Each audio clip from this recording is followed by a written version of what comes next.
हाँ, तो हम लोगों ने अभी तक क्या देखा? डॉट प्रोडक्ट देखा।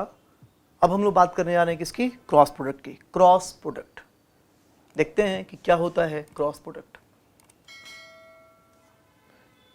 जैसा कि मैंने पहले भी कहा था कि क्रॉस प्रोडक्ट को हम लोग वेक्टर प्रोडक्ट भी कहते हैं। क्रॉस प्रोडक्ट कहें या वेक्टर प्रोडक्ट कहें, बात एक ही है। यहाँ क्यों इसको वेक्टर प्रोडक्ट कहा जाता है? क्योंकि यहाँ पर दो वेक्टर का जो मल्टीप्लिकेशन है, जैसे कि मान लो ये रहा वेक्टर ए और ये रहा वेक्टर बी, तो इन दो वेक्टर का जो मल्टीप्लिकेशन क्रॉस प्रोडक्ट, इसका जो आंसर आएगा वो भी क्या आएगा? वेक्टर। तो वही क्या लिखा है? Cross product of two vector quantities gives a vector quantity. इसलिए इसका नाम क्या पड़ा? Vector product. एग्जाम्पल क्या है इसका? Example torque. ये देखो, इसको क्या बोलते हैं? Torque equals to r cross F. R क्या है? आर इज द पोजीशन, जो कि क्या है? वेक्टर। एफ क्या है? फोर्स, जो कि क्या है? वेक्टर।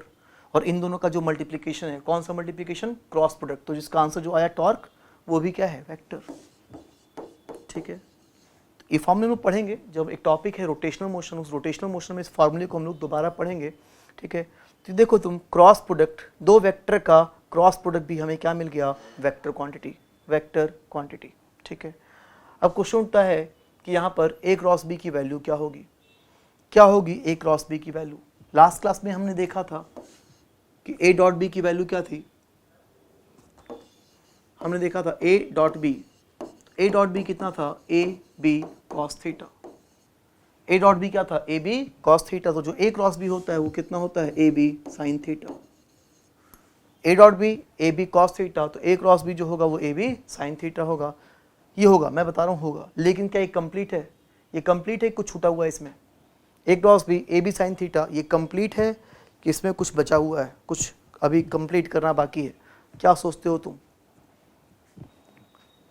बिल्कुल सही, बिल्कुल तुम सही सोच रहे हो। अगर तुम ये सोच रहे हो क्या कि ए क्रॉस बी क्या है? एक वेक्टर है, और किसी वेक्टर के अंदर मैग्नीट्यूड भी होगा और डायरेक्शन भी होगा, और डायरेक्शन को हम लोग किससे दिखाते हैं? यूनिट वेक्टर से। तो यहाँ पर एक यूनिट वेक्टर भी होना चाहिए। तो मैंने यहाँ पे क्या दिखा दिया? N cap. एन कैप क्या है? Unit vector. किसका unit vector? A cross B का यूनिट वेक्टर। तो ए क्रॉस बी कितना हो गया? A B sine theta N cap. ये क्या था? मैं याद दिलाऊं, ये क्या है? वेक्टर। ये क्या है? वेक्टर। और ये क्या है? स्केलर। ये वेक्टर है, ये वेक्टर है, लेकिन इसका जो मल्टीप्लिकेशन है वो क्या है? स्केलर, क्योंकि डॉट प्रोडक्ट है। सिमिलरली ये क्या है? वेक्टर। ये भी क्या है? वेक्टर। और इसका जो मल्टीप्लिकेशन है ये क्या है? ये भी वेक्टर है। अगर ये भी वेक्टर है तो इसके अंदर मैग्नीट्यूड भी होगा, डायरेक्शन भी होगा, और डायरेक्शन को हम लोग किसे दिखाते हैं? यूनिट वेक्टर से। तो एन कैप कहलाएगा ए क्रॉस बी का unit vector. A cross B मतलब ए, इसको ऐसे लिख सकता हूं, ए का मैग्नीट्यूड, बी का magnitude, sine theta N cap. Same चीज है, सेम चीज। तो इसका मतलब इस ए क्रॉस बी का मैग्नीट्यूड कितना हुआ? इस ए क्रॉस बी का ये क्या हो गया? मैग्नीट्यूड। देखो क्या लिखा है? ए क्रॉस बी का मैग्नीट्यूड ये कितना हो गया? A B sine theta.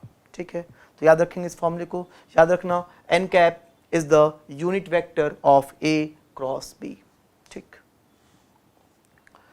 अब क्वेश्चन उठता है कि इस ए क्रॉस बी का हम डायरेक्शन कैसे निकालें? ए क्रॉस बी का कैसे डायरेक्शन निकाला जाए? जैसे कि ये मान लो कौन है? वेक्टर ए, और ये कौन है? Vector B. ये क्या है? आपको दिख रहा है? वेक्टर ए, और ये क्या है? Vector B. ये रहा ए का डायरेक्शन, ये रहा बी का डायरेक्शन। तुम बताओ ए क्रॉस बी का डायरेक्शन क्या होगा? ए क्रॉस बी वेक्टर है, अगर ये वेक्टर है तो ए क्रॉस बी का कोई ना कोई डायरेक्शन होगा। जल्दी बताओ कि क्या होगा ए क्रॉस बी का डायरेक्शन? अगर वेक्टर ए ये है, वेक्टर बी ये है, डायरेक्शन ए क्रॉस बी का क्या होगा? ठीक है, तो मैं बताता हूं ए क्रॉस बी का डायरेक्शन हम लोग कैसे निकालेंगे। ठीक है, ए क्रॉस बी का डायरेक्शन निकालने के लिए हम यूज करेंगे राइट हैंड थंब रूल का। राइट हैंड थंब रूल ए क्रॉस बी का डायरेक्शन देगा। कैसे? राइट हैंड का यूज करेंगे, राइट हैंड का यूज करेंगे। करना क्या होगा? अपने इन फिंगर, राइट हैंड के इन फिंगर्स को, थंब को छोड़, थंब को भूल जाओ, बाकी जो ये फिंगर्स है इन फिंगर्स को हम लोग ए की तरफ रखेंगे। ए, अगर मैंने ए क्रॉस बी बोला है तो फर्स्ट वेक्टर कौन है? ए, सेकंड वेक्टर कौन है? बी। तो अपने फिंगर्स को हम लोग फर्स्ट वेक्टर की तरफ रखेंगे, और इस तरीके से रखेंगे कि सेकंड वेक्टर की तरफ घुमा सकें। ए की तरफ रखने के लाखों तरीके हैं, हम लोग ऐसे भी रख सकते हैं, ऐसे भी रख सकते हैं, ऐसे भी, ऐसे भी। ए की तरफ रखने के लाखों तरीके हैं, लेकिन हमें इस तरीके से रखना है कि हम लोग बी की तरफ घुमा सकें, बी की तरफ हम लोग घुमा सकें। बताओ क्या ये मैंने सही रखा है? नहीं, बिल्कुल नहीं। क्यों नहीं? ये ए की तरफ तो है, ए की तरफ तो है, लेकिन ये किधर घूमेगा? नीचे। और घुमाना किधर है, ऊपर, क्योंकि बी किधर है, ऊपर। अगर तुम एबनॉर्मल इंसान हो, अजीब से इंसान हो, तुम्हारा फिंगर ऐसे घूमता है तो हमें ऐसे नहीं घुमाना, घुमाना हमें ऐसे ही है, ठीक है। तो क्या तो ये सही है गलत, गलत। ये सही कब होता, जब बी किधर होता, नीचे, तो फिंगर किधर घूम रहा है, नीचे, तो ये गलत है। क्या ये सही है, नहीं। किधर है ये, ए की तरफ, और ये फिंगर किधर घूमेगा, अंदर की तरफ, और घुमाना किधर है, ऊपर की तरफ, ये भी गलत। क्या ये सही है, बिल्कुल सही सोचा आपने, बिल्कुल सही सोचा आपने कि ये गलत है। क्या कि हमने किधर रखा है, ए की तरफ, और किधर घूमेगा, बाहर की तरफ, और घुमाना किधर है, ऊपर की तरफ। तो कैसे रखूं, कैसे रखूं, बिल्कुल सही, ऐसे रखा। ये देखो फिंगर किधर है, ए की तरफ, और किधर घूमेगा, ये ऊपर की तरफ घूमेगा, और घुमाना भी ऊपर की तरफ है।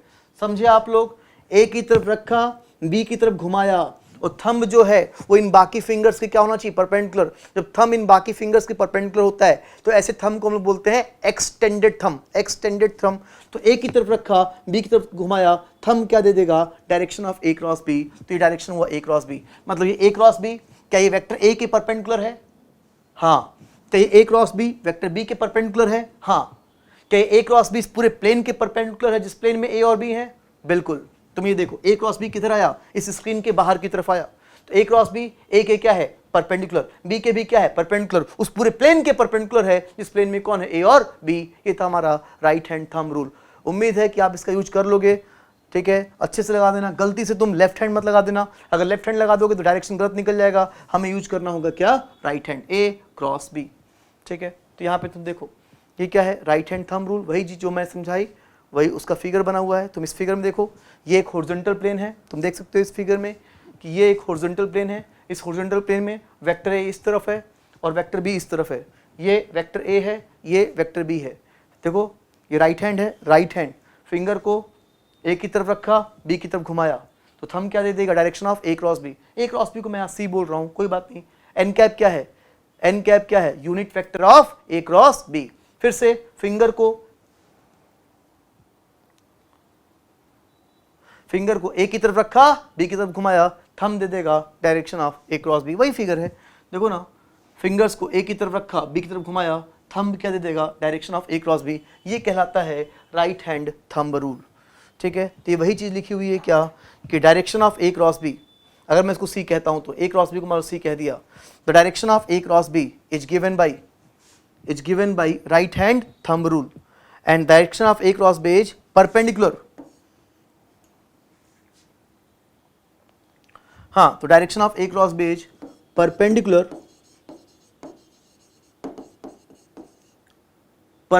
To the plane containing vectors A and B. मतलब ए क्रॉस बी उस प्लेन के परपेंडिकुलर होगा जिस प्लेन में ए और बी दोनों होंगे, ठीक है। तो पूरे प्लेन के परपेंडिकुलर है तो ए के भी परपेंडिकुलर होगा, बी के भी परपेंडिकुलर होगा, ठीक है। तो ये था हमारा राइट हैंड थंब रूल। इस ए क्रॉस बी का डायरेक्शन निकालने के लिए एक और तरीका है, राइट हैंड थंब रूल तो है ही, और आप लोग इसी रूल का यूज करना ए क्रॉस बी का डायरेक्शन निकालने के लिए। लेकिन एक और तरीका है जिससे कि आप लोग ए क्रॉस बी का डायरेक्शन निकाल सकते हो, उसको बोलते हैं right hand screw rule. Right hand screw rule का मतलब क्या है कि जैसे कि वेक्टर ए इस तरफ है, वेक्टर ए इस तरफ है और वेक्टर बी इस तरफ है, तो तुम स्क्रू ले लो, स्क्रू, और स्क्रू को तुम घुमाओ, कहाँ से कहाँ घुमाओ, ए से बी की तरफ घुमाओ, मतलब ऐसे घुमाओ। अगर इधर ए है इधर बी है तो स्क्रू को तुम ए से बी घुमाओ, तो किधर एडवांस करेगा, स्क्रू किधर आगे बढ़ेगा, ऊपर की तरफ। तुम क्या फील कर पा रहे हो क्या, अगर मैं इस स्क्रू को ऐसे घुमाऊं, ऐसे घुमाऊं, ये मान लो स्क्रू है, इस स्क्रू को मैं ऐसे घुमाऊं तो किधर बढ़ेगा, ऊपर की तरफ। तो जिधर ये ऊपर जाएगा, जिधर ये बढ़ेगा वही देगा direction of A cross B. फिर सुनो, ए से बी की तरफ घुमाया, तो इसको मैंने ए से बी की तरफ घुमाया, स्क्रू किधर गया, जिधर ये स्क्रू जाएगा वही देगा direction of A cross B, ठीक है। तो इसको बोलते हैं राइट हैंड स्क्रू रूल। लेकिन आपको इसको यूज करने की जरूरत नहीं है, आपके लिए बेस्ट क्या है, राइट हैंड थंब रूल लगाना, उससे हम लोग direction of A cross B निकाल सकते हैं। एक क्वेश्चन करो तुम जल्दी से, ये रहा वेक्टर सी। वेक्टर सी जो है वो ए क्रॉस बी है, वेक्टर सी ए क्रॉस बी है। तो ये 4 ऑप्शन दिए हैं, आपको बताना है कि इन 4 ऑप्शन में से कौन कौन सा ऑप्शन सही है, कि सी ए के परपेंडिकुलर होगा, कि सी बी के परपेंडिकुलर होगा, कि सी ए क्रॉस बी के परपेंडिकुलर होगा, कि सी ए प्लस बी के परपेंडिकुलर होगा। आंसर मोर देन 1 करेक्ट भी हो सकता है, मोर देन 1 करेक्ट भी हो सकता है कि चारों आंसर सही हो ऑल सही हो, क्या पता 1, 2 और 3 सही हो। जल्दी सोचो कि इनमें से कौन कौन सा आंसर सही है।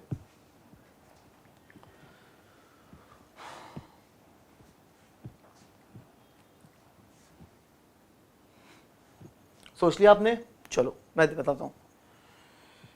ठीक है, अभी हमने देखा ए क्रॉस बी, जिसको हमने सी कह रहे हैं। ए क्रॉस बी, ए के क्या होता है? परपेंडिकुलर। ए क्रॉस बी, बी के क्या होता है? परपेंडिकुलर। तो ए के तो परपेंडिकुलर होगा ही।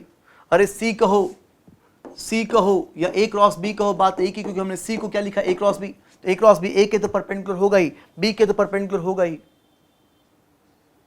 ठीक, क्या थ्री सही है गलत? थर्ड सही है गलत? बिल्कुल गलत। अरे थर्ड कैसे सही हो सकता है? ए क्रॉस बी का मतलब क्या है? सी। क्या कोई वेक्टर खुद के परपेंडिकुलर, ए क्रॉस बी का मतलब सी है, क्या कोई वेक्टर खुद के परपेंडिकुलर हो सकता है क्या? मान लो कि वेक्टर सी ऊपर है, मान लो कि वेक्टर सी ऊपर है, तो पहला वेक्टर ऊपर, दूसरा वेक्टर ऊपर, तो दोनों वेक्टर आपस में क्या हुए? पैरेलल। परपेंडिकुलर कहां हुए? कोई भी वेक्टर अपने खुद के परपेंडिकुलर कैसे हो जाएगा? बिल्कुल नहीं। तो थर्ड ऑप्शन बिल्कुल गलत है। अब बताओ फोर्थ सही है गलत? जल्दी, फोर्थ सही है कि गलत है? चलो दिखाता हूं। लेट्स से कि ये कौन है? वेक्टर ए, और ये कौन है? Vector B. Right hand thumb rule लगाया, अपने फिंगर्स को ए की तरफ रखा, बी की तरफ घुमाया, थंब क्या देगा? Direction of A cross B. तो ये जो पेन का डायरेक्शन है वो डायरेक्शन किसका? ए क्रॉस बी का। क्या ए क्रॉस बी ए के परपेंडिकुलर है? हाँ। क्या बी के परपेंडिकुलर है? हाँ। अब तुम बताओ, याद करो, अगर ये ए है, ये बी है, तो इनका जो रिजल्टेंट होगा वो इनके बीच में से ही कहीं ना कहीं से पास करेगा। रिजल्टेंट का मतलब क्या होता है? ए प्लस बी। जिस प्लेन में ए और बी होते हैं, रिजल्टेंट भी उसी प्लेन में होता है और उनके बीच में से ही पास करता है। तो ये वेक्टर ए, ये वेक्टर बी, ए प्लस बी, तीनों एक ही प्लेन में है। ये ए प्लस बी है, और ए क्रॉस बी किधर है? बोर्ड के बाहर। ये ए क्रॉस बी है, तो ए क्रॉस बी तीनों के परपेंडिकुलर हुआ, मतलब ए प्लस बी के भी क्या हुआ? परपेंडिकुलर। मतलब फोर्थ आंसर भी क्या है? सही। पूरे प्लेन के परपेंडिकुलर, तो ए प्लस बी के भी क्या होगा? परपेंडिकुलर। चलो मैं एक और ऑप्शन देता हूं अपने आप। क्या vector C A minus B के परपेंडिकुलर होगा? Vector A minus vector B के परपेंडिकुलर होगा? यस या नो? सोचो। बिल्कुल होगा। कैसे? कैसे होगा? अगर ये ए है, ये बी है, तो इधर कहीं क्या होगा? ये वेक्टर बी, तो नीचे की तरफ कौन होगा? नीचे की तरफ ये माइनस बी होगा। ये ए होगा, ये बी, तो ये क्या होगा? ए माइनस बी। इधर कहीं, बिल्कुल सही है, इधर कहीं क्या होगा? ए माइनस बी। हाँ, तो मैं फिर से बोल रहा हूं, जिस प्लेन में ए और बी होंगे उसी प्लेन में ए प्लस बी होगा, उसी प्लेन में ए माइनस बी होगा, और ए क्रॉस बी उस पूरे प्लेन के परपेंडिकुलर होगा। तो A cross B A minus B के भी क्या होगा? परपेंडिकुलर। तो 1 सही, 2 सही, 4 सही, और 5 भी क्या होगा? सही। सिर्फ थर्ड क्या है? गलत। उम्मीद है कि समझ में आया होगा आप लोग को। ठीक है, आगे बढ़ू? ठीक है, नोट्स बनाते रहना आप लोग। जो कुछ भी मैं पढ़ा रहा हूं सब कुछ वो आप लोग लिखते रहेंगे। लिखने का मौका नहीं मिल पा रहा है तो वीडियो को रोक के लिखेंगे। ठीक है, चलो बताओ, क्या ए क्रॉस बी और बी क्रॉस ए इक्वल होगा? यस या नो? ए क्रॉस बी और बी क्रॉस ए सेम होगा कि नहीं होगा? यस या नो? बोलो। हमने देखा था कि ए डॉट बी और बी डॉट ए इक्वल था। ये देखा था हमने, ए डॉट बी और बी डॉट ए तो इक्वल था, ये हमने देखा था। लेकिन मैंने पूछा कि क्या ए क्रॉस बी और बी क्रॉस ए क्या ये इक्वल होगा? बताओ। देखते हैं, यहां पर देखो। चलो अभी इसको भी देखूंगा, पहले इस फिगर को देख लो। मान लो कि कौन है? वेक्टर ए, और ये कौन है? Vector B. बताओ इस फिगर में, बताओ ए और बी इसी प्लेन में है, बोर्ड के ही प्लेन में है। ए क्रॉस बी किधर होगा? ए क्रॉस बी। तो ए क्रॉस बी में अपने फिंगर को ए की तरफ रखेंगे और बी की तरफ घुमाएंगे, तो ए क्रॉस बी किधर आया? आउटवर्ड आया। अब बताओ बी क्रॉस ए किधर होगा? बी क्रॉस में फिंगर को बी की तरफ रख के ए की तरफ घुमाएंगे, बी क्रॉस ए किधर होगा? सही है, तो बी क्रॉस ए किधर होगा? इनवर्ट। बहुत अच्छे। A cross B outward, B cross A invert. इसका मतलब ए क्रॉस बी और बी क्रॉस ए का डायरेक्शन सेम नहीं, और दो वेक्टर का अगर डायरेक्शन सेम नहीं तो वेक्टर इक्वल नहीं। इसका मतलब ए क्रॉस बी और बी क्रॉस ए इक्वल बिल्कुल नहीं होंगे, बिल्कुल इक्वल नहीं होंगे। तुम इस फिगर से भी देख सकते हो, ये एक हॉरिजॉन्टल प्लेन है, इसी प्लेन में ये कौन है? ए, और इधर बी है, ऐसा है। इस प्लेन में ये ए है और ये बी है, तो ए क्रॉस बी किधर आएगा? ए क्रॉस बी किधर आएगा इस फिगर में? जल्दी बताओ, बोलो बोलो, किधर आएगा? सही है, तो ए क्रॉस बी किधर आएगा? अपवर्ड। ए क्रॉस बी किधर आएगा? अपवर्ड। और वही ए क्रॉस बी अपवर्ड आया। अब मैं बी क्रॉस ए लूं, बी क्रॉस ए, तो बी क्रॉस ए किधर आएगा? Downward. A cross be upward और बी क्रॉस ए किधर होगा, डाउनवर्ड। सही है। तो चलो ए क्रॉस बी और बी क्रॉस ए इक्वल नहीं हुए क्योंकि उनका डायरेक्शन सेम नहीं। क्या उनका मैग्नीट्यूड सेम है? डायरेक्शन तो सेम नहीं है, क्लियर हो गया। क्या मैग्नीट्यूड सेम है? जवाब दो। ए क्रॉस बी का मैग्नीट्यूड कितना होगा, A B sine theta. B cross A का मैग्नीट्यूड कितना होगा, बी ए साइन थीटा। क्या दोनों इक्वल है? बिल्कुल इक्वल है। तो मैग्नीट्यूड तो सेम होगा लेकिन डायरेक्शन क्या होगा, अपोजिट। याद करो हमने पढ़ा था कि दो वेक्टर अगर डी और ई हो, अगर इनका मैग्नीट्यूड सेम हो लेकिन डायरेक्शन अपोजिट हो तो vector D equals to minus vector E होता है। इसका मतलब इनका मैग्नीट्यूड सेम होगा और डायरेक्शन क्या होगा, अपोजिट।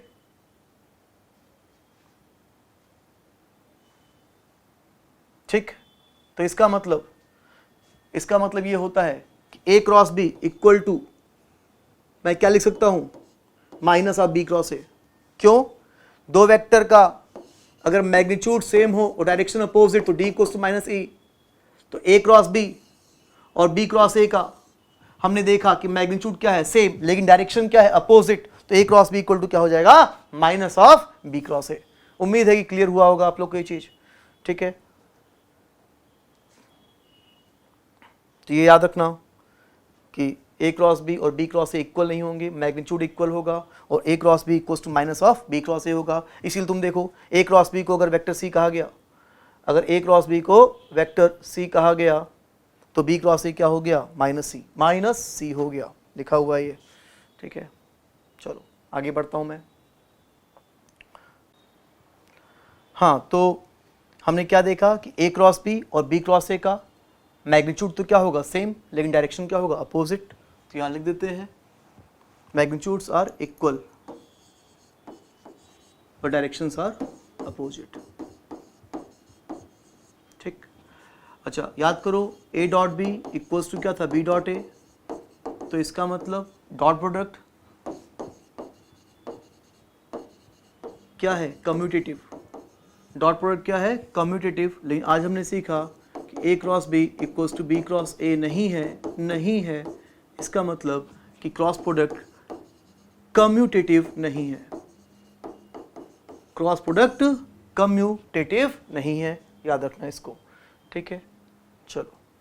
हाँ, लेकिन ये डिस्ट्रीब्यूटिव है। क्रॉस प्रोडक्ट जो है वो डिस्ट्रीब्यूटिव है। क्यों? इसको तुम ओपन कर सकते हो ऐसे, बिल्कुल ये और ये इक्वल है, मतलब इसको ओपन ए क्रॉस बी प्लस ए क्रॉस बी, अगर ये इक्वल है तो हम लोग बोलते हैं कि जो क्रॉस प्रोडक्ट है वो क्या है, डिस्ट्रीब्यूटिव। ठीक है, चलो अब कुछ केसेस देख लेते हैं हम लोग। यहाँ पे देखें केस 1। बताओ, if two vectors are parallel और opposite to each other. Let's say बताओ अगर वेक्टर ए और वेक्टर बी आपस में क्या हो, पैरेलल। तो पहले बात करो, अगर पैरेलल है तो बताओ ए क्रॉस बी कितना होगा। अगर वेक्टर ए और वेक्टर बी आपस में पैरेलल हैं तो बताओ ए क्रॉस बी कितना होगा। जल्दी फटाफट बताओ, ए क्रॉस बी। बिल्कुल सही, ए क्रॉस बी क्या होता है, A B sine theta N cap. Parallel है तो उनके बीच का एंगल कितना होगा, 0, और साइन 0 कितना होगा, 0। तो बिल्कुल सही, ए क्रॉस बी की वैल्यू कितनी होगी, 0। कब? जब पैरेलल है तब। अब बताओ अगर पैरेलल नहीं अपोजिट हो तो फिर ए क्रॉस बी कितना होगा। अगर अपोजिट है तो थीटा कितना होगा, 180, और साइन 180 भी कितना होता है, 0। इसका मतलब हमने क्या सीखा, दो वेक्टर अगर पैरेलल हैं तो भी ए क्रॉस बी कितना होगा, 0, और अगर अपोजिट हैं तो भी ए क्रॉस बी जो होगा वो कितना होगा, 0। याद रखना। ठीक है, तो बताओ ए क्रॉस ए कितना होगा। ए क्रॉस ए, लेट्स से कि ये वेक्टर ए है तो पहला वेक्टर किधर है, राइट। दूसरा वेक्टर भी वही है, वो भी क्या है, राइट। और दोनों आपस में क्या हुए, पैरेलल। एंगल कितना, 0। तो ऑब्वियसली ए क्रॉस ए कितना हुआ, 0। ए क्रॉस ए कितना हुआ, 0। तो ए क्रॉस ए 0 है तो आई क्रॉस आई 0, जे क्रॉस जे 0, के क्रॉस के 0, मतलब आई क्रॉस आई, जे क्रॉस जे, ये तीनों इक्वल हैं और तीनों किसके इक्वल हैं, 0 के इक्वल हैं। ठीक, चलो अब बताओ आई क्रॉस जे किधर होगा, फटाफट बोलो, आई क्रॉस जे। आई क्रॉस जे क्या होगा, जवाब दो।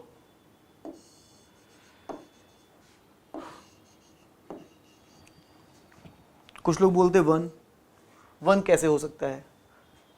तुमको पता है कि आई कैप क्या है, एक वेक्टर है, जे कैप क्या है, एक वेक्टर, और तो आई क्रॉस जे, क्रॉस प्रोडक्ट भी क्या है, वेक्टर। और वेक्टर के अंदर सिर्फ मैग्नीट्यूड नहीं होता, वेक्टर के अंदर डायरेक्शन भी होता है। तो इसके अंदर कुछ यूनिट वेक्टर भी तो होगा ना, 1 2 3 4 नहीं होगा, कुछ इसके अंदर यूनिट वेक्टर भी होगा। तो सोचो कि आई क्रॉस जे क्या होगा। चलो ये देखो, यहाँ देखो तुम इस फिगर में, ये क्या है x, ये क्या है y, तो ये स्क्रीन के बाहर ये क्या होगा z, x y, और ये बोर्ड के बाहर क्या हुआ z। x का मतलब क्या होगा i कैप, x ये क्या हो गया i कैप, y का मतलब क्या होगा j cap, i cross j निकालना है, i क्रॉस j। फॉर्मूला क्या होता है हमारा a b sine theta n cap. तो ये पहले वेक्टर का magnitude i cap unit vector है, इसका मैग्नीट्यूड भी क्या होगा 1, इसका मैग्नीट्यूड भी क्या होगा 1, और i और j के बीच का एंगल भी कितना होगा 90। वैल्यू फटाफट पुट करें तो एक a क्या होगा 1, a क्या होगा 1, b भी क्या होगा 1, और थीटा कितना होगा 90। तो यहाँ पर मैंने क्या लिखा 1 इंटू साइन 90 एन कैप। देखते हैं एन कैप क्या होगा आई क्रॉस जे। अपने फिंगर को आई की तरफ रखेंगे, जे की तरफ घुमाएंगे, तो मैंने आई की तरफ रखा, जे की तरफ घुमाया, तो आई क्रॉस जे किधर है आउटवर्ड, और आउटवर्ड क्या है यहाँ पे इस फिगर में आउटवर्ड क्या है, बिल्कुल सही जेड एक्सिस। ये x है, ये y है, तो ये बोर्ड के बाहर क्या होगा z, ये जेड एक्सिस है, तो ये आई कैप, ये जे कैप, तो ये क्या हो गया k कैप। हाँ जेड एक्सिस k कैप, तो आई क्रॉस जे क्या है, आई क्रॉस जे किधर है टुवर्ड्स जेड एक्सिस, और जेड एक्सिस का यूनिट वेक्टर क्या होता है k कैप। तो आई क्रॉस जे का यूनिट वेक्टर क्या हुआ k कैप। तो इस n कैप की जगह हम लोग क्या लिखने वाले हैं k कैप, आई क्रॉस जे हुआ k कैप। समझ में आया, 1 1 साइन 90, आई क्रॉस जे जो हुआ वो k cap. Finally I cross J की वैल्यू क्या आ गई, और ये वैल्यू 1 हुई, सिर्फ और सिर्फ क्या बचा k कैप। आई क्रॉस जे k कैप हुआ। फटाफट तो j क्रॉस k क्या होगा, ये क्या है j और ये क्या है k, तो j cross k, j cross k, अपने फिंगर को j की तरफ रखेंगे और k की तरफ घुमाएंगे, तो j क्रॉस k, तो j क्रॉस k क्या हो गया, बहुत अच्छे आई कैप। फटाफट तो k क्रॉस i, जल्दी सोचो ये क्या है k और ये क्या है i, k क्रॉस i कितना होगा, k cross i, k cross i ऊपर आ रहा है, k क्रॉस i ऊपर आया, तो बिल्कुल सही k क्रॉस i जो होगा वो क्या होगा j कैप। ठीक है, तो हमने क्या क्या देखा, i क्रॉस j की वैल्यू क्या देखी k कैप, बहुत इजी है, i क्रॉस j क्या हुआ k cap, j cross k क्या हुआ i cap, k cross i क्या है j। अच्छा अब बताओ i क्रॉस j k है तो j cross k, i cross j k तो j cross i minus k, कि अभी हमने देखा था कि a cross b is equals to क्या होता है minus of b cross a, ये देखा था हमने। तो अगर i cross j plus k तो j क्रॉस i क्या होगा minus k। Similarly j cross k plus i तो k क्रॉस j क्या होगा minus i। Similarly k cross i क्या है प्लस j, तो i क्रॉस k उसका उल्टा कितना होगा माइनस j कैप। ठीक है, तो ये हो गया। ठीक, अब क्वेश्चन था इसको याद कैसे रखा जाए, याद कैसे रखें, तो उसको याद करने का बहुत सिंपल तरीका है। आपको पता है कि पहले क्या होता है, पहले क्या आएगा x, नॉर्मली x के बाद हम नॉर्मली क्या बोलते हैं, x के बाद क्या बोलते हैं y के बाद क्या बोलते हैं z, i के बाद j के बाद k के बाद i j k। तो ठीक है, i के बाद हम लोग j बोलते हैं, j के बाद k बोलते हैं नॉर्मली, k के बाद i बोलते हैं। ठीक है, ये सर्कल है। अगर हम लोग इस सर्कल के जिधर एरो है, एरो मैंने क्या दिखाया क्लॉकवाइज, तो क्लॉकवाइज अगर मूव करेंगे तो आंसर क्या होगा पॉजिटिव, उल्टा मूव करेंगे तो आंसर क्या आएगा नेगेटिव। मतलब ये देखो ना, इधर i क्रॉस j क्या होगा plus k, i cross j plus k, j cross k plus i, k cross i plus j, k cross i plus j, फिर से i cross j plus k, j cross k plus i, k cross i क्या होगा plus j। अगर उल्टा चलें तो negative, अगर ऐसे जाएंगे तो आंसर क्या होगा पॉजिटिव, उल्टा जाएंगे तो आंसर क्या होगा नेगेटिव। तो j cross i minus k, i cross k, फिर से j cross i minus k, i cross k minus j, k cross j minus i। तो ऐसे आप याद कर सकते हैं, इसको नोट कर लेंगे प्रॉपरली जिससे कि कोई गलती ना हो। तो आपको इसको अलग से नहीं याद रखना पड़ेगा, सिर्फ ये फिगर याद है तो आपको निकल जाएगा कि कब प्लस होगा और कब माइनस। ठीक है, आगे बढ़ता हूँ मैं। ठीक है, ये देखो ये वेक्टर a दे रखा है, इतना x में, इतना y में, इतना z में, ये वेक्टर b है, इतना x में, इतना y में, इतना z में। हमें निकालना basically a cross b। Vector a क्या है a1i plus a2j plus a3k, vector b क्या है b1i plus b2j plus b3k। हमें निकालना a क्रॉस b, फटाफट निकालो। आप लोग को मैं मौका दे रहा हूँ a क्रॉस b निकालने का। कैसे निकालना है आपको, पहले तुम मल्टीप्लाई करोगे, ये क्या होगा i क्रॉस i, फिर i क्रॉस j, फिर i क्रॉस k। ये काम करने के बाद फिर यहाँ j से स्टार्ट करेंगे, j cross i, J cross J, J cross के, और वही काम फिर के लिए करेंगे। ऐसा काम हम लोग डॉट प्रोडक्ट के लिए कर चुके हैं, यही काम तो क्रॉस प्रोडक्ट के लिए करना है। जैसे मान लो अगर 3i क्रॉस 2i हो, क्या होगा आंसर? 3i क्रॉस 2i, जल्दी बोलो। बिल्कुल, कितना? 0, क्योंकि i क्रॉस i अभी पढ़ा जस्ट, i क्रॉस i कितना होगा? 0। अगर 3i क्रॉस 2j हो, क्या होगा आंसर? 3i क्रॉस 2j, तो क्या हो जाएगा? 6i क्रॉस j, और 6i क्रॉस j की वैल्यू क्या होगी? k, तो आंसर क्या होगा? 6k cap. i cross j की वैल्यू k होगी। बिल्कुल, जल्दी से कंप्लीट करो। और एक जब तुम करोगे, मेरी बात सुनो, जब तुम इसको सॉल्व करोगे तो तुम पाओगे कि यहाँ पर 9 टर्म आएंगे, 9 टर्म आएंगे, ऐसे ऐसे 1 2 ऐसे 9 टर्म आएंगे। 9 में से 3 टर्म क्या होंगे? 0, और 6 टर्म बचेंगे। तो अब करना क्या है आपको? फाइनली सॉल्व करने के बाद, इसको कैलकुलेट करने के बाद अब करना क्या है कि आपको प्लस आई कैप कॉमन लेना है, फिर माइनस जे कैप कॉमन लेना है, और फिर प्लस के कैप कॉमन लेना है, और देखना है कि प्लस आई कॉमन लेने के बाद कितना आया, कितना आया, कितना आया। जल्दी करें, फटाफट करो इसको।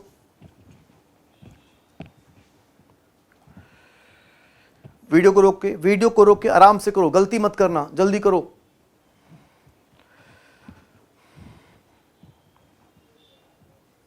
जल्दी करो का मतलब जल्दी स्टार्ट करो।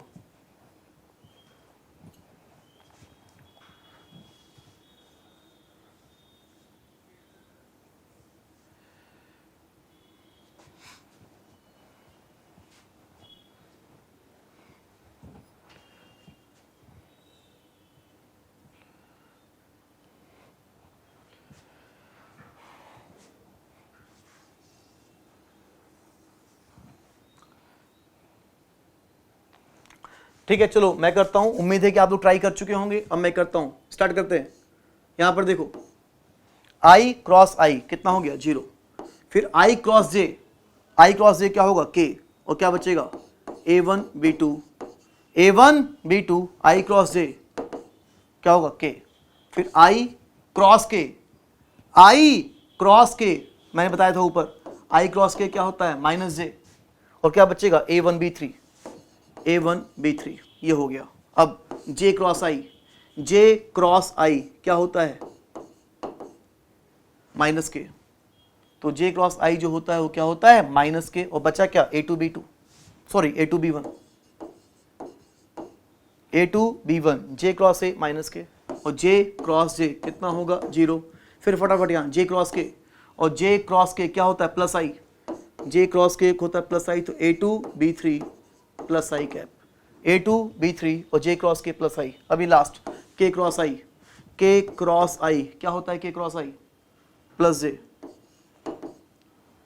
k क्रॉस i क्या होता है? प्लस j, और क्या बच जाएगा? a3 b1, a3 b1, k cross j, k cross j क्या होगा? माइनस i, और ये कितना होगा? a3 b2, और लास्ट में क्या बचेगा? k क्रॉस k, और k क्रॉस k की वैल्यू जो होगी वो कितनी होगी? 0।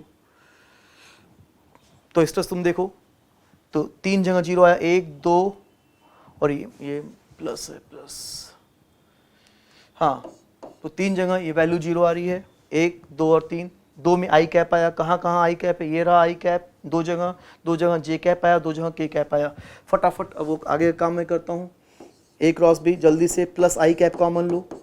प्लस आई कैप अगर मैं कॉमन लूँगा तो ब्रैकेट में देखो तुम क्या बचा? प्लस आई कैप कहाँ गया? ये a2 b3 minus a3 b2, a2 b3 minus a3 b2। फिर मैंने क्या कहा था? माइनस जे कैप कॉमन लेने के लिए, और माइनस जे कैप कॉमन लोगे तो क्या बचेगा? a1 b3 minus a3 b1।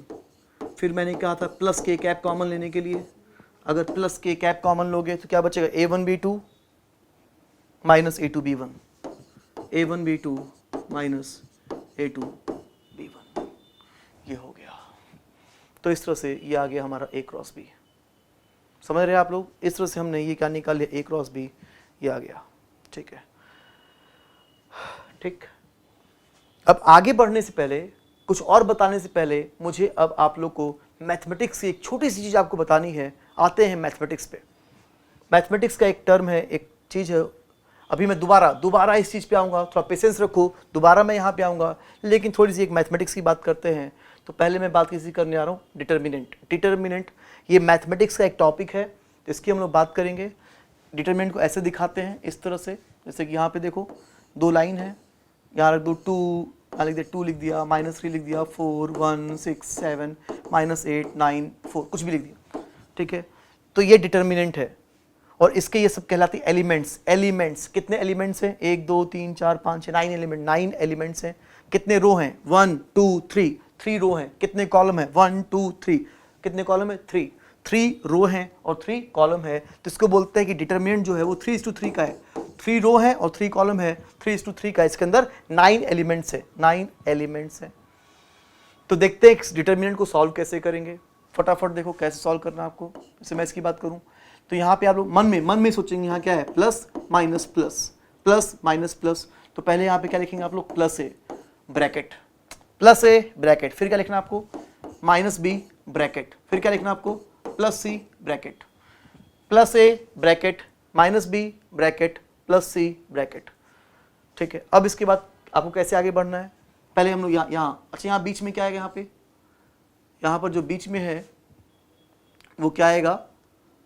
Minus minus minus आएगा बीच में, ठीक है। तो चलो पहले यहाँ देखते क्या लिखेंगे। तो यहाँ लिखने के लिए पहले आपको ए वाली रो और ए वाले कॉलम को हटाना पड़ेगा।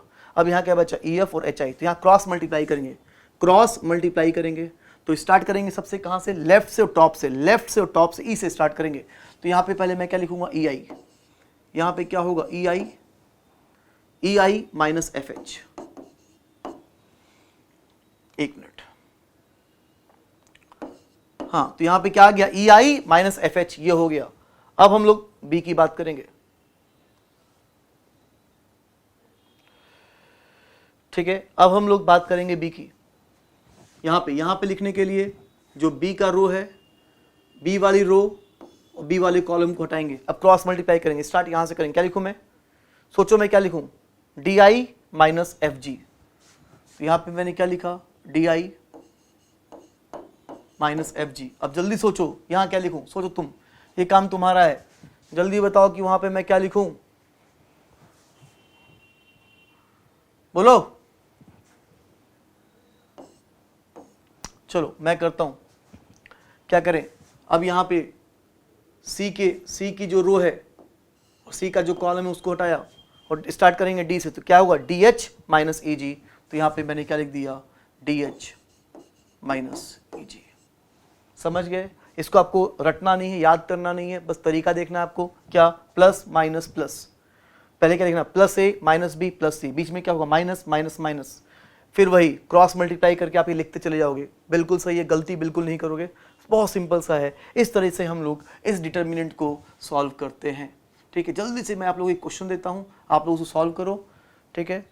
तो फिर आपको एकदम क्लियर हो जाए। जल्दी से फटाफट इस डिटर्मिनेंट को सॉल्व करो। उसको फॉर्मूले की तरह मत लो, तरीका याद रखो, तरीका याद रखो, आंसर नहीं याद रखना है। जल्दी से सॉल्व कर दो, क्या आंसर आ रहा है। जल्दी करो, फटाफट करो।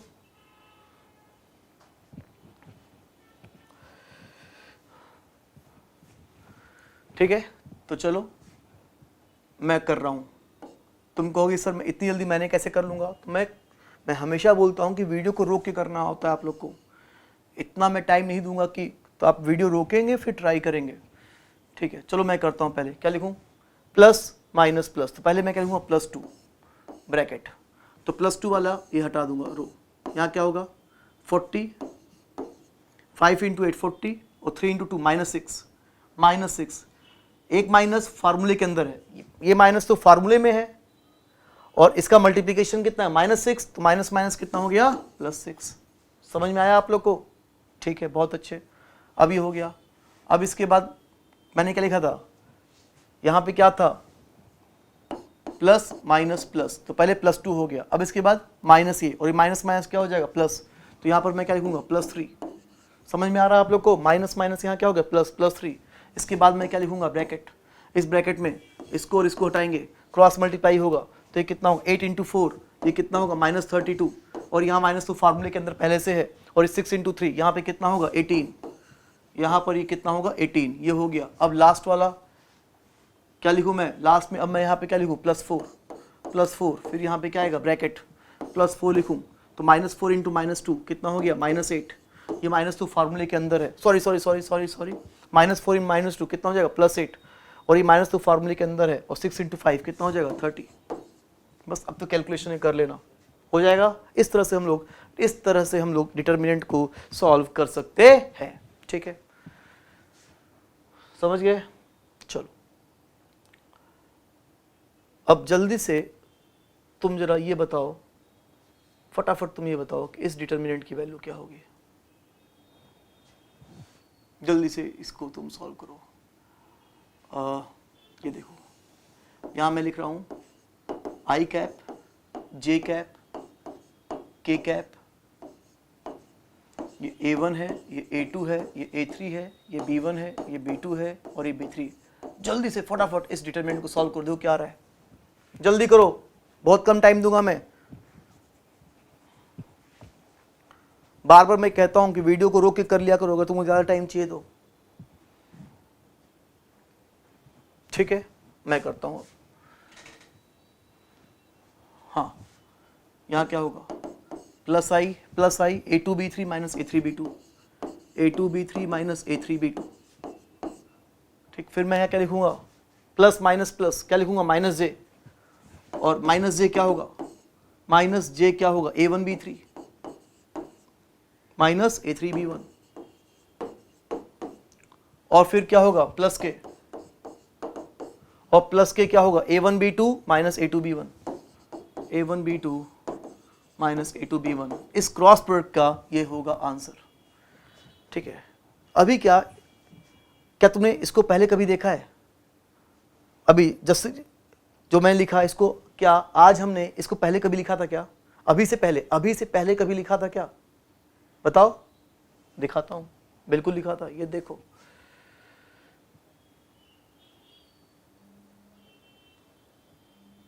यहां तुम देखो, ये क्या था, वेक्टर ए, यहां पर ये वेक्टर ए था और ये वेक्टर बी था। ए क्रॉस बी हमने निकाला था, इसका ए क्रॉस बी निकाला था, और ए क्रॉस बी निकालते निकालते इसकी वैल्यू क्या आई थी, ये देखो, आई कैप इतना, जे कैप इतना, के कैप इतना, इस ए क्रॉस बी की वैल्यू ये आई थी।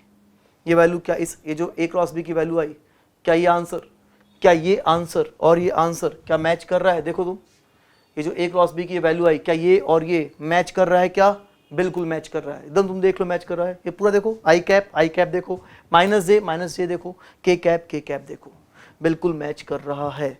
इसका मतलब अगर ये और ये मैच कर रहा और ये इसके बराबर है और दिस इक्वल टू क्या है, ए क्रॉस बी, इसका मतलब बस मैं कहना चाहता हूं कि इसको मैं क्या लिख सकता हूं, ए क्रॉस बी। ये बन गया फॉर्मूला। फिर से ये पूरा, ये और ये बराबर है और ये पूरा किसके इक्वल है, ए क्रॉस बी के, तो इस पूरे को मैं क्या लिख सकता हूं, ए क्रॉस बी। तो ये डिटर्मिनेंट जो हो गया, वो ए क्रॉस बी के इक्वल हो गया। तो सुनो, तुम्हें तो ये सब इतनी मेहनत मैं कर क्यों रहा हूं, मैं इसलिए कर रहा हूं कि ये इतना लंबा आंसर है कि हमारे याद करना टफ है, तो इसको हम लोग याद नहीं करेंगे, और निकालने में टाइम लगेगा। याद करना, इस आंसर को याद करना टफ है, निकालना इजी है लेकिन निकालने में टाइम लगेगा। तो फिर क्या उपाय निकाला जाए? तो बीच का ये उपाय निकाला हमने कि ना इसको याद करो और ना ही प्रॉपर्ली निकालो, इस डिटर्मिनेंट को याद करो, और इस डिटर्मिनेंट को याद करना बहुत इजी है। ए क्रॉस बी क्या होगा, आई जे के, A1 A2 A3 B1 B2 B3। मतलब करना क्या होगा, अगर आपको क्रॉस प्रोडक्ट निकालना है तो बिना कुछ देखे फर्स्ट रो तो एकदम क्लियर है कि फर्स्ट रो हमेशा कितना होगा, क्रॉस प्रोडक्ट का फर्स्ट रो हमेशा कितना होगा, आई जे के। सेकेंड रो क्या होगा, जैसे कि वेक्टर ए इक्वल टू क्या था, A1I plus A2J plus A3K था, ये क्या था वेक्टर ए। और वेक्टर बी क्या था, B1I plus B2J plus B3K, ये था वेक्टर बी। तो अब वो करना क्या होगा, फर्स्ट रो तो आई जे के होगा और सेकेंड रो जो होगा वो वेक्टर ए के कोफिशिएंट होंगे, A1 A2 A3, और जो लास्ट रो होगी वो क्या होगा, वेक्टर बी की कोफिशिएंट्स B1 B2 B3। समझ गए, फर्स्ट रो आई जे के, सेकेंड रो वेक्टर ए वाला, थर्ड रो वेक्टर बी वाला, ये याद रखना है। और इसको निकालना तो बहुत ईजी होता है, आई वाला जे के, इस तरह से हम लोग। तो आगे से अगर वेक्टर ए दिया है ऐसा, वेक्टर बी ऐसा दिया है, तो ये सब कुछ आपको नहीं याद करना है, सिर्फ और सिर्फ आपको इसको अगर ये दिया है तो सिर्फ आपको डिटर्मिनेंट याद रखना है। ये याद रहेगा तो आप फटाफट निकालते चले जाओगे। चलो एक क्वेश्चन करते हैं तो उससे आपको एकदम क्लियर हो जाएगा कि मैं बेसिकली क्या कहना चाहता हूं। ठीक है, यहां पर देखो ये वेक्टर आर क्या है, 2i प्लस 3j प्लस के, फोर्स है i minus J plus 2k। पूछा है कि टॉर्क कितना होगा। जब मैंने इस टॉर्क पढ़ाना स्टार्ट किया था तो टॉर्क की वैल्यू अभी आज ही हमने टॉर्क की वैल्यू क्या बताई थी, r क्रॉस f। आज ही था इस r और f का क्रॉस प्रोडक्ट जो होता है वो टॉर्क के बराबर होता है। तो फटाफट तुम निकालो टॉर्क की वैल्यू निकालो। कैसे, इनका क्रॉस प्रोडक्ट लो। क्रॉस प्रोडक्ट कैसे लोगे, टॉर्क की वैल्यू क्या होगी, r cross f। r cross f कैसे निकलेगा, फर्स्ट रो तो हमेशा क्या, डिटरमिनेंट लगाओ और फर्स्ट रो तो हमेशा क्या होगा, बिना कुछ दिमाग लगाए, बिना क्वेश्चन देखे तुम फर्स्ट रो लिख सकते हो कि फर्स्ट रो तो क्या होगा आई जे के। अब सेकंड रो लिखो, थर्ड रो लिखो, जल्दी सॉल्व करो, देखो बताओ क्या आ रहा आंसर।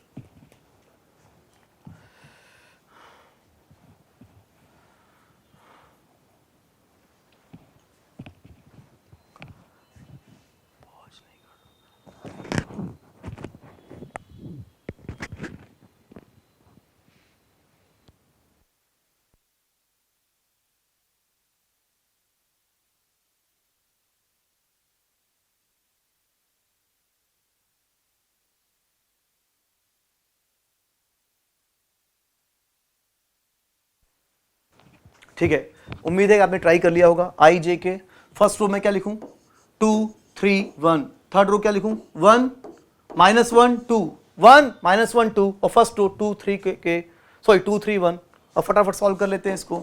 यहाँ पे आई कैप क्या हो जाएगा, 6 प्लस 1 7 आई कैप होगा। तुम कर लेना, तुम अपना मेहनत कर लेना, बाद में ये 7 आई कैप होगा। सही कर रहा हूँ ना, चेक कर लो एक बार, 6 और प्लस 1 7 आई कैप।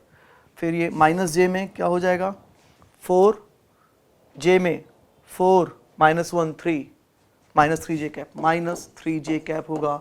और के कैप में माइनस 2 माइनस 3 माइनस 5 माइनस के कैप होगा, माइनस,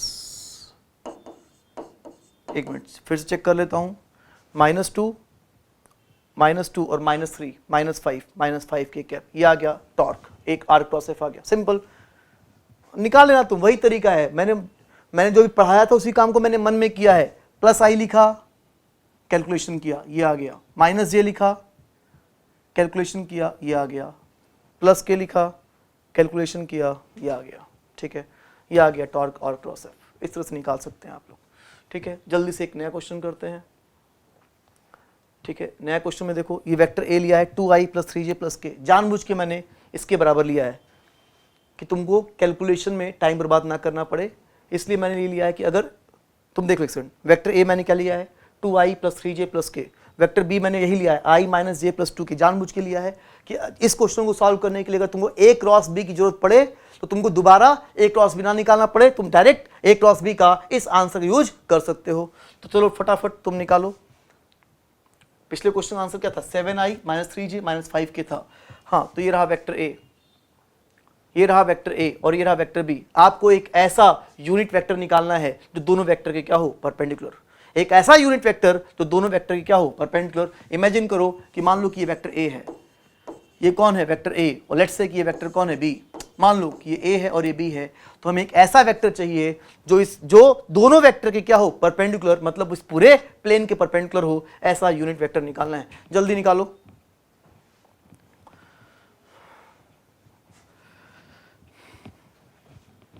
पिछले आंसर का यूज कर सकते हो निकालने के लिए, आप लोग पिछले आंसर का यूज कर सकते हो।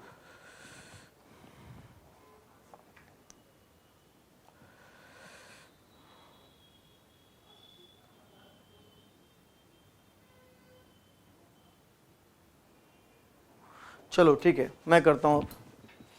ठीक है, तो अभी हमने इसी क्वेश्चन का ए क्रॉस बी निकाला था। क्या आया था ए क्रॉस बी की वैल्यू, ए क्रॉस बी की वैल्यू क्या आई थी, 7i माइनस 3j माइनस 5 के। 7i माइनस 3j माइनस 5 के ये वैल्यू आई थी। क्या ये वेक्टर इस पूरे प्लेन के परपेंडिकुलर है, बिल्कुल। ए क्रॉस बी इस पूरे प्लेन के क्या है, परपेंडिकुलर। ये रहा ए, ये रहा बी, तो ए क्रॉस बी किधर हुआ, ए क्रॉस बी दोनों वेक्टर के क्या है, परपेंडिकुलर। तो ए क्रॉस बी का जो यूनिट वेक्टर होगा, यूनिट वेक्टर का काम होता है डायरेक्शन को बताना। ए क्रॉस बी आउटवर्ड है तो उसका यूनिट वेक्टर भी क्या होगा, आउटवर्ड डायरेक्शन का मतलब यूनिट वेक्टर। तो बस इस ए क्रॉस बी का यूनिट वेक्टर निकालते हैं। तो यूनिट वेक्टर कैसे निकलता है, यूनिट वेक्टर कैसे निकलता है, वेक्टर को डिवाइड कर दे उसी के मैग्नीट्यूड से।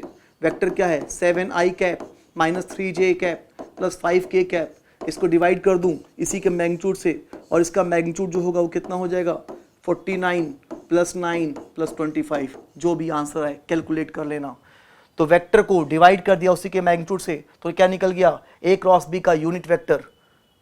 ठीक है, ये रहा ए क्रॉस बी, इसी डायरेक्शन में उसका यूनिट वेक्टर। तो ये वाला आ गया आंसर, यही आंसर है, यही आंसर, यही यूनिट वेक्टर इन दोनों वेक्टर के क्या होगा, परपेंडिकुलर। ये आंसर आ गया। चलो इसको मैंने n1 कैप बोल दिया। क्या इस क्वेश्चन का एक आंसर तो आ गया, क्या इस क्वेश्चन का एक और आंसर पॉसिबल है, यस या नो? इस क्वेश्चन का एक आंसर तो आ गया, क्या इसका एक और आंसर पॉसिबल है, जल्दी बताओ, यस या नो? हाँ बिल्कुल पॉसिबल है। क्यों? जो आउटवर्ड है वो दोनों के क्या है, परपेंडिकुलर। तो जो इनवर्ड होगा, इनवर्ड, वो भी तो दोनों के क्या होगा, परपेंडिकुलर। और आउटवर्ड और इनवर्ड के यूनिट वेक्टर में सिर्फ डिफरेंस किसका होगा, माइनस का। याद है? अगर मान लो ये n कैप है, n कैप अंदर वाला क्या होगा, माइनस n कैप। अगर दो वेक्टर का डायरेक्शन अपोजिट हो, अगर हम लोग पढ़ चुके हैं, अगर मान लो वेक्टर p और वेक्टर q का डायरेक्शन अपोजिट हो, तो p कैप इक्वल टू क्या होता है, डायरेक्शन अगर अपोजिट हो तो p कैप इक्वल टू क्या होता है, minus of q cap, minus of q cap. तो बस, तो ये वाला कौन सा आया, ये कौन सा आंसर आया, आउटवर्ड वाला।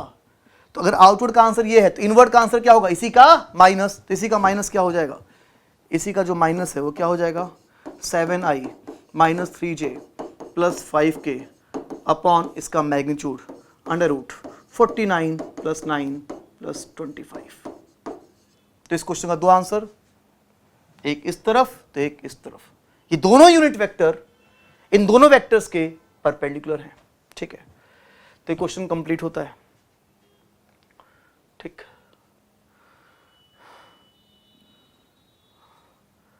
चलो ये बताओ, तो तीन फिगर दिखाई दे रहा है, ये वेक्टर ए और वेक्टर बी और ये उसका रिजल्टेंट। तो ये क्या बन रहा है, एक ट्रायंगल।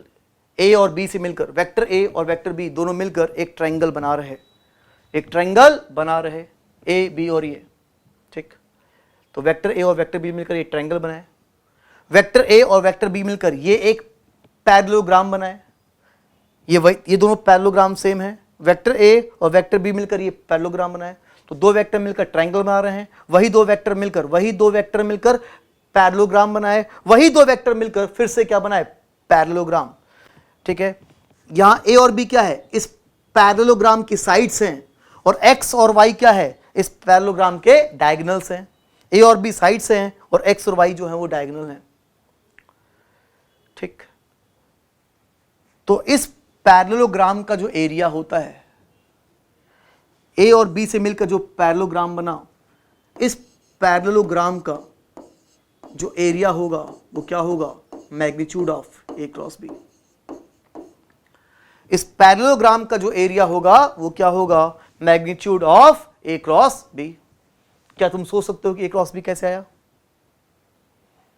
ठीक है, अगर आप लोग भूल गए हो तो मैं आप लोग को याद दिलाऊं कि एक पैरेललोग्राम का एरिया ये होता है। ठीक है, क्या होता है, अगर ये थोड़ा सा याद दिलाऊं, अगर ये लेंथ l हो और इसकी हाइट h हो, पैरेललोग्राम की हाइट कितनी हो h और लेंथ कितना हो l, तो इस पैरेललोग्राम का एरिया जो होता है वो l इंटू h होता है।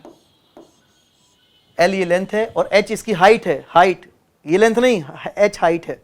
याद आया आप लोग को? बिल्कुल। तो एक पैरेललोग्राम का एरिया l इंटू h होता है।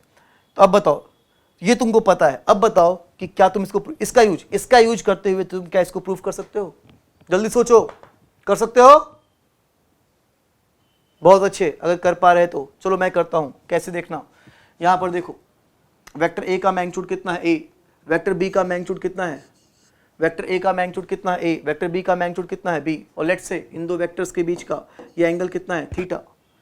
दोनों वेक्टर्स के बीच का ये एंगल कितना है, थीटा है। अब मैंने क्या किया कि यहां से b के हेड से मैंने यहां पर एक ऐसे परपेंडिकुलर ड्रॉप किया,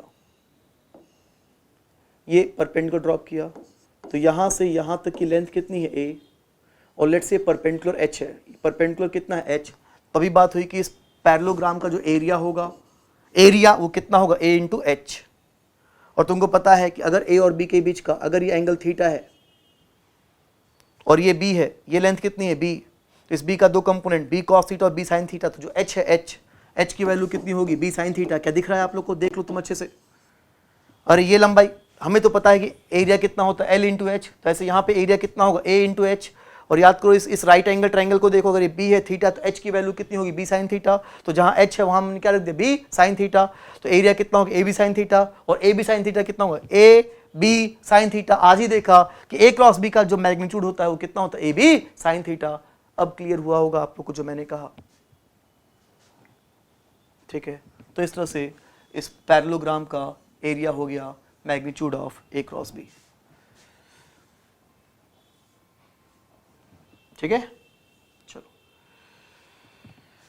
और ये ट्रायंगल इस पैरेललोग्राम का हाफ है, देखो ना, इसको मैं डिवाइड कर सकता हूं ऐसे, ठीक है। तो इस पैरेललोग्राम का ये ट्रायंगल क्या है हाफ, तो इसका एरिया कितना होगा, इस पैरेललोग्राम के एरिया का half of a cross b ये होगा, ठीक है। ऑब्वियसली तो इस पैरेललोग्राम का एरिया ही होगा, इस पैरेललोग्राम का एरिया जो होगा वो कितना होगा magnitude of a cross b।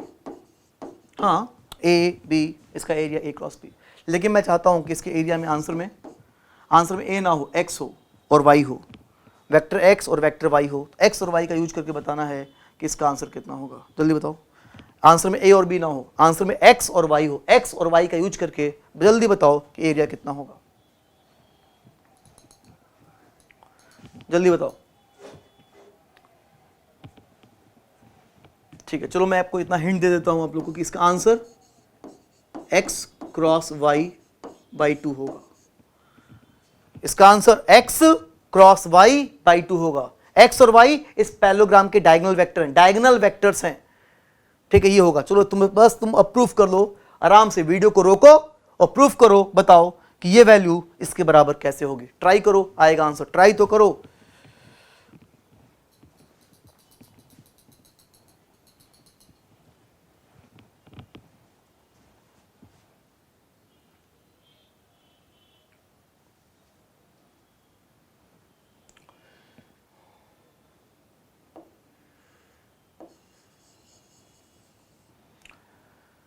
ठीक है, चलो, उम्मीद है कि आपने ट्राई कर लिया होगा और मेरी चांस है मैं करता हूं। देखो इधर याद करो पैरेललोग्राम मेथड ऑफ एडिशन, तो जो x है वो क्या है, a और b का रिजल्टेंट। पैरेललोग्राम मेथड से जो वेक्टर x है वो कौन है, vector a plus vector b। और फिर याद करो triangle rule of addition, triangle rule of addition से, ठीक है। थोड़ा सा मैं याद दिलाता हूं आप लोग को, एक मिनट रुक जाओ।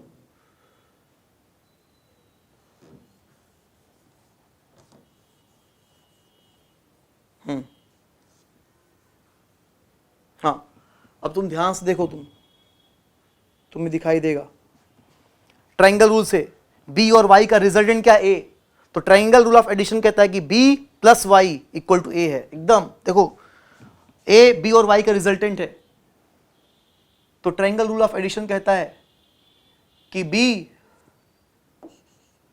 Plus Y equal to a है। और अगर b plus Y equal to a है तो y इक्वल टू क्या हो गया, हाँ, तो y इक्वल टू क्या हो गया, a माइनस बी। तो y इक्वल टू क्या हो गया, vector a minus vector b। तो ये क्लियर हो गया। x क्या हो गया, a प्लस बी, x हो गया a प्लस बी, y हो गया a माइनस बी। ठीक, अब एक काम करते हैं, चलो मैं x क्रॉस y निकाल रहा हूँ। देखिए यहाँ पे, अब यहाँ ध्यान दो, x क्रॉस y, x को मैं क्या लिख सकता हूँ, a प्लस बी, y को क्या लिख दूँ, a माइनस बी। चलो स्टार्ट करते हैं। पहले a क्रॉस a,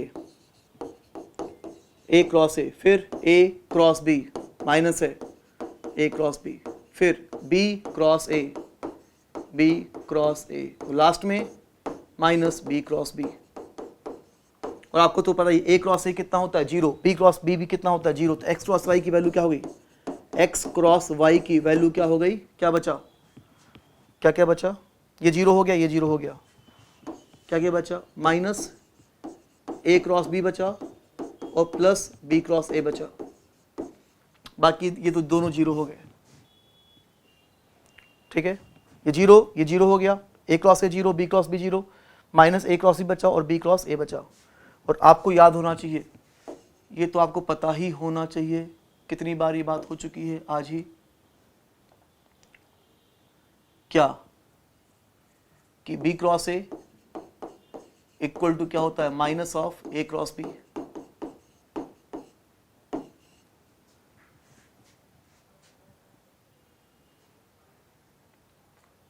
हाँ, तो ये हमें पता है क्या कि B cross A equal to क्या होता है, minus of A cross B। आज ही देखा, तो minus of A cross B को, minus of A cross B को मैं क्या लिख सकता हूं, B क्रॉस A, तो ये हटा दे रहा हूं मैं, minus of A cross B को मैंने क्या लिख दिया, B क्रॉस A, तो इसको मैंने लिख दिया B क्रॉस A, और B cross A plus B cross A कितना हो गया, ये दोनों को मिलाकर ये कितना हो गया, B cross A plus B cross A, दोनों को मिलाकर ये कितना हो गया, 2B क्रॉस A। ये 0 हो गया, ये 0 हो गया, ये B क्रॉस A हुआ, B क्रॉस A क्या हो गया, 2B क्रॉस A। तो इसका मतलब B क्रॉस A की वैल्यू कितनी हो गई, मतलब B क्रॉस A, तो इससे क्लियर हो गया क्या कि B क्रॉस A की वैल्यू क्या हो गई, 1/2 x क्रॉस y। एक मिनट फटाफट फिर से देख लेते हैं, x क्रॉस y है, ये 0, ये हो गया B cross A, B cross A, B cross A, 2B cross A, तो 2 को इधर ले जाएंगे तो B क्रॉस A क्या हो गया, x क्रॉस y/2। ठीक है, अब देखो, अब तुम यहां पे देखो, एरिया, एक पैरेललोग्राम का एरिया क्या होता है, magnitude of A cross B, और हमें पता है कि magnitude of A cross B बोलो या magnitude of B cross A बोलो, बात एक ही है, A क्रॉस B का मैग्नीट्यूड और B क्रॉस A का मैग्नीट्यूड क्या होता है, सेम। ठीक, दोनों का मैग्नीट्यूड सेम होता है, और B क्रॉस A की वैल्यू क्या है, x क्रॉस y/2, तो B क्रॉस A का मैग्नीट्यूड क्या हो जाएगा, magnitude of x cross y/2 हो गया प्रूफ। आ गया, इस तरह से हमने इस पैरेललोग्राम का एरिया निकाल लिया, डायगोनल वेक्टर के फॉर्म में निकाल लिया कि B क्रॉस A को क्या लिख दिया, x क्रॉस y/2 का मैग्नीट्यूड, B क्रॉस A का ये जो मैग्नीट्यूड लगाएंगे तो x क्रॉस y का मैग्नीट्यूड हो जाएगा। ये हो गया प्रूफ। क्लियर हो गया, समझ में आया आप लोग को ये चीज, बहुत अच्छे। ठीक है, तो ये आ गया हमारा एरिया। ठीक ठीक है, तो ये क्रॉस प्रोडक्ट हमारा यहां पर कंप्लीट होता है। ठीक है, ये हमारा प्रॉपरली कंप्लीट हुआ क्रॉस प्रोडक्ट। ठीक है, चलो मिलते हैं हम लोग नेक्स्ट क्लास में। आज की बात यहीं खत्म होती है, बाय बाय।